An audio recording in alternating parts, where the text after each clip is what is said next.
So I think I might know my league starter for Path of Exile Necropolis, the 3.24 league. But it's me repeating the same build I started with last league. That's how you know you played an amazing build the league before, especially if it was your starter, because you want to start with it again. So, at the risk of me being completely wrong once the patch notes drop and this build getting a ton of nerfs, I I still want to share it with all of you because it was quite the fun build. It was melee and it was something new. And you can start literally with the gem that you end up using in endgame. And I know that's something that a lot of people really enjoy doing, building something from level 2 up to level 100. And with this build, I was able to get 39 out of 40 challenges in Affliction and hopefully 40 out of 40 in Necropolis. So, without further ado, let me reveal what I would like to league start with. As long as there are no drastic changes or massive nerfs, it's going to be Cleave of Rage Berserker.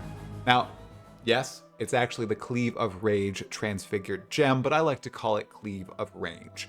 And this build is a steady build up, okay? It's wonderful. You can do it SSF and do rather well, although it rocks in Trade League, I won't lie. And I even did it myself. I essentially made the POB, I made the tree, I decided what gear I would use, and it really helps that the build seems modular. There are a lot of different pieces that you can block together to form an okay whole and potentially an excellent one. So we're going to go over that right now, and you guys tell me, do you think that Cleave of Rage is an actual viable starter, or am I just smoking a whole bunch of hopium? Or do you smoker? I don't know. I don't know. Let's get right into it. Okay, so at the campaign level, you can of course just pick up Cleave almost immediately if you're starting as a Marauder. But, you know, you don't have to do that. You can level faster if you decide to go with something like Ground Slam and Sunder until you can get Bone Shatter around level 28, I think, and then you use Bone Shatter all the way until you get Cleave of Rage. A Cleave of Rage is a transfigured gem, meaning you need to go into the labyrinth itself and sacrifice a gem to try to get that transfigured one. It took me 15 tries initially in 3.23 to get it. Might take longer for you, might take less for you, who knows. And if you're in Trade League, you can just trade for it. I think it was like a chaos at league start, and I forgot to check trade to try to get it. So you can get it pretty quick. And as soon as you get Cleave of Rage and you get the Berserker Ascendancy, you immediately are building up enough rage to actually substantially boost the AoE of your cleave. And that's how this build functions. I call it Cleave of Rage because you're able to hit basically the entire screen with your cleave. And it feels great. It doesn't even fail melee, but it technically is melee. So yeah, so you're going to start with either Sunder, Ground Slam, whatever, or you can do Cleave, work your way to Bone Shatter, and once you get Cleave of Rage, you swap to that. Now, once you get to the end game itself, there are two items that you immediately want to get. One of them is a belt, Bear's Girdle, and what that's going to do is boost your maximum rage stacks. And the more rage you have, the more damage you do, and the larger your radius is for cleave. And then number two, you're going to want the axe Rigwald's Savagery. That does the same thing. It gives you more rage, it gives you more damage as long as you're using a sword in your offhand, and guess what? For Cleave of Rage, you need to use an axe in one hand and a sword in another. So you're going to try to get as much physical damage on your sword, your offhand sword, as possible, and then wield Rigwald's Savagery. Other than those two items, you can basically use rares in all your other slots, just going for resistances, life, some brief damage boosts. I wouldn't go for crit. Honestly, at the beginning, I would go with Precise Technique and Resolute Technique and make sure that you're not stacking any crit until you can get substantial gear, and you can take the Berserker nodes that help you with critical hits. Don't do it at the beginning though. I made that mistake. Just go for the steady, sure damage. In your progression path, the next thing you're going to want to get, and it's a cheap one too, is the Lion's Roar Granite Flask. That's going to knock enemies away from you, give you a nice damage boost, and give you some armor as well. And after that, I'd start working your way toward a savior. And this is where people diverge a little bit based on build type.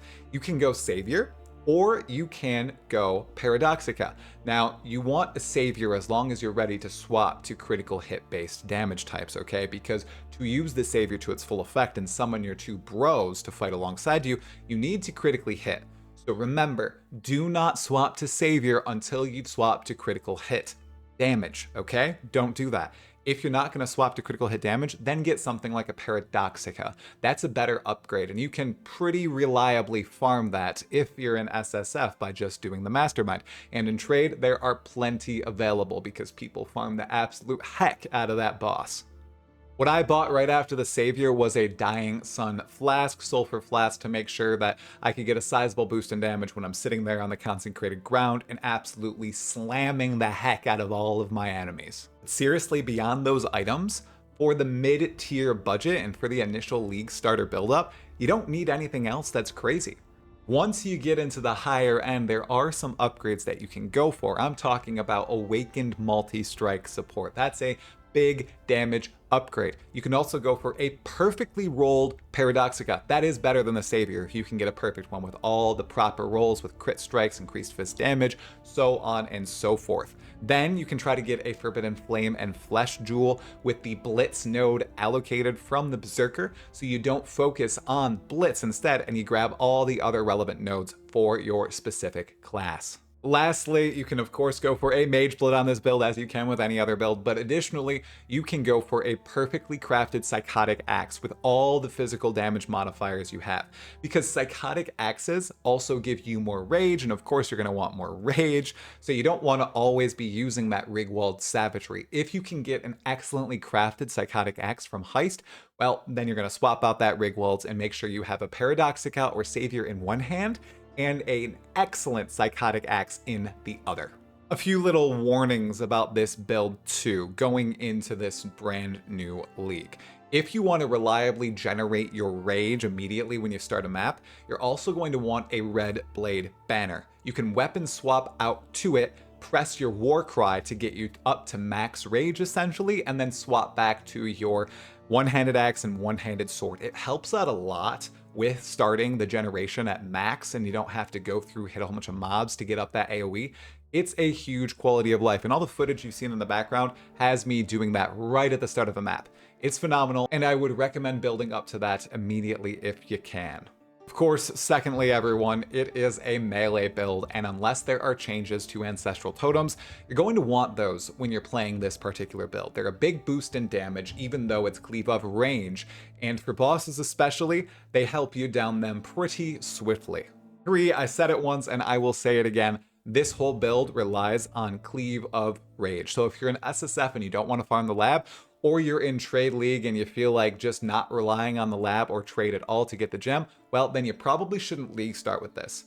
I will say though, everyone, this was an absolute blast of a build to play last league, and I really want to start with it again this league, unless there's anything that's really enticing that comes out with 3.24. I'm talking some more distinct melee gems that would pull me away from this and want me to make something else.